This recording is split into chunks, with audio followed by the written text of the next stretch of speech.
Сегодня мы разберем 399 главу моей геройской академии. ВЗО разгадал план всемогущего и теперь собирается размазать улыбку бывшего героя, исказив ее агонией. И ту мощь, которую он показал, злодей назвал умеренным уровнем. Тут от происходящего охерел даже всемогущий. Но на этом все не заканчивается, ибо мы увидим сражение и на другом поле боя, и как крошечный свет способен осветить непроглядную тьму зла. Ну а также напоминаю, что прочитать свою любимую манхву Маньхуа вы сможете на remanga.org. Здорово, ребятки анимешники, у микрофона Зик. А вот ребята, которые оставили свой коммент под прошлым роликом.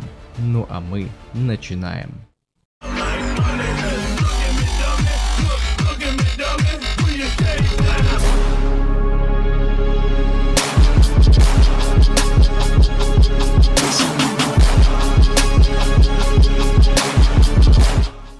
Итак, на связи 399 глава манги моей геройской академии. Переводил я ее сам, и так как я не профессионал, а любитель, могут быть ошибки. Прочесть ее сможете по ссылке в описании, как только я закончу ее обработку. Так что я надеюсь на вашу поддержку за такой скорый выпуск глав. Повествование начинается с того, что всемогущий решил передислоцироваться для того, чтобы у него появилась возможность вновь заменить врага в ловушку. Да и сказать, что это было легкой задачей, было невозможно, ибо противник уже более-менее привык к однотипным атакам и постепенно начал сам идти в наступление, отчего всемогущему приходится изворачиваться все больше, чтобы все-таки получить возможность нанести внушительный урон по цели. Но благодаря приспособлениям тентаклей и прилипанию фропи он получил повышенную маневренность, из-за чего мог делать более резкие повороты. Вот только сейчас он не мог нанести достаточно сильные повреждения ВЗО, поскольку с полученных данных он понял, что эффект от этого будет слабым.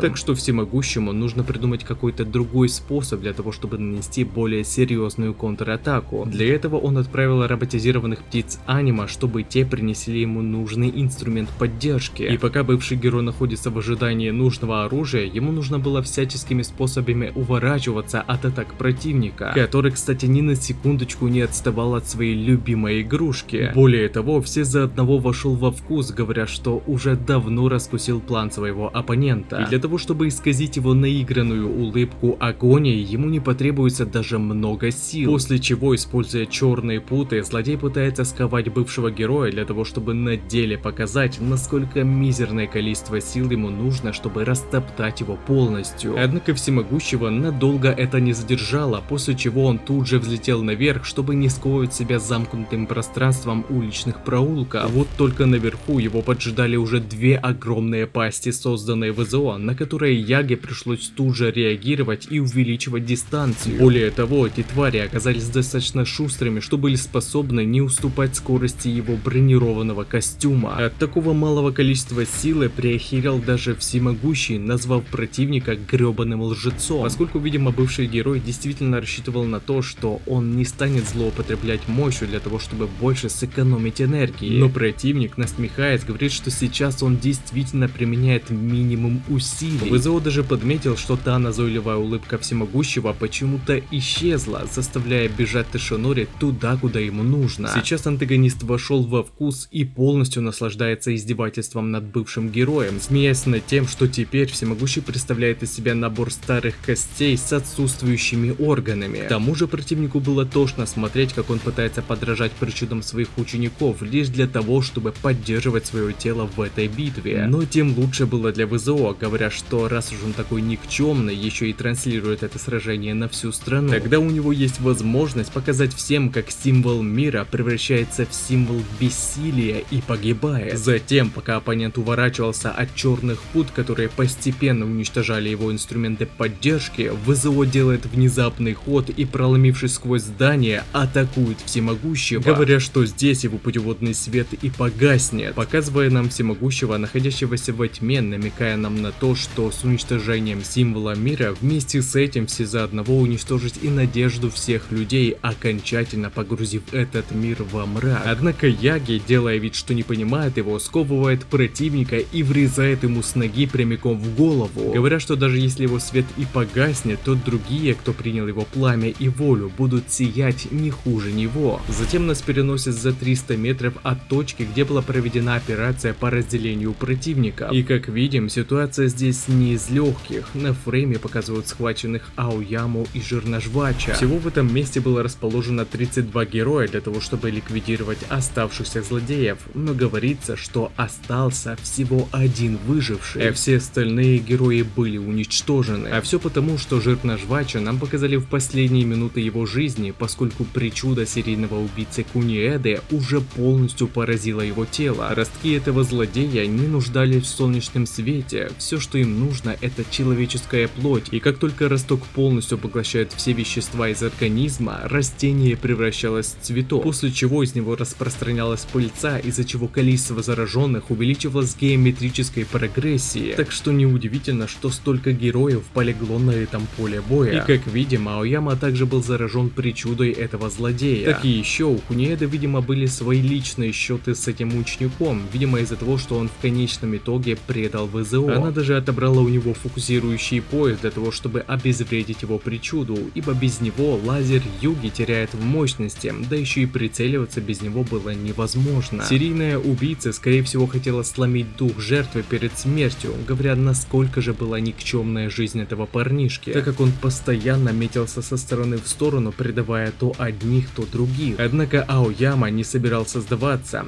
Да, он натворил много чего в своей жизни, но несмотря на это, друзья приняли его, и поэтому он не собирался сдаваться, зная, на какие жертвы шли его товарищи. И поэтому, говоря, что он хочет сиять от всего сердца, Аояма начинает выпускать бесконтрольные лазерные лучи, намереваясь хоть как-то зацепить противника. Вот только ни одна из его атак так и не достигла своей цели, что только больше потешало самодовольство Куниэды. Но тут со спины противника появляется Хагакура, и с помощью своей причуды невидимости она преломляет свет и направляет лазерные лучи обратно в противника. Именно это и имел в виду Всемогущий, когда говорил нам о том, что даже если его свет и погаснет, то все равно остальные, унаследовавшие его волю, и сами осветят тьму вокруг. После чего нас перемещают обратно в момент мощного удара Всемогущего по ВЗО, где Тошинори, говоря, что он вообще не чувствует, что сможет проиграть такому противнику, заявляет, что сейчас все за одного будет сожжен дотла. Затем, после этих слов, наконец-то возвращаются анима-птицы, доставившие то, что осталось от Геркулеса, и в ту же секунду, пока ВЗО находился в воздухе от удара Яги, производится мощный выстрел лазерной пушкой.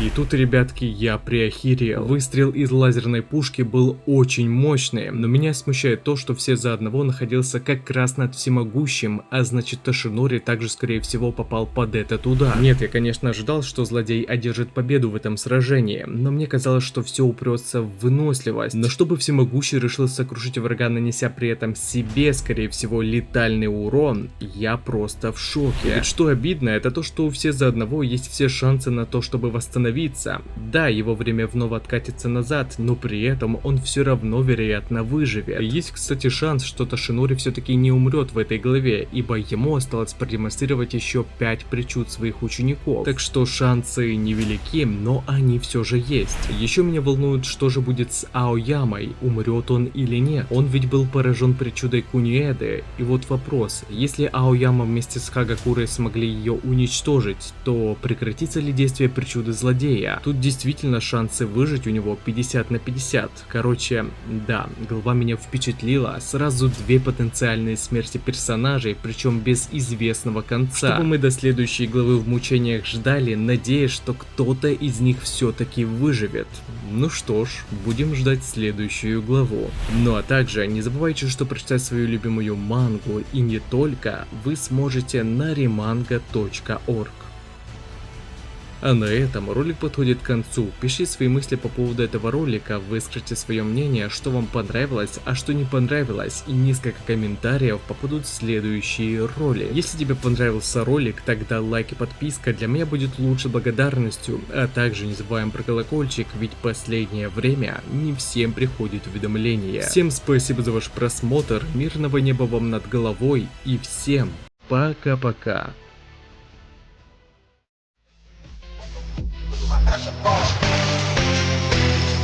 Take the charge. Look at my action bar.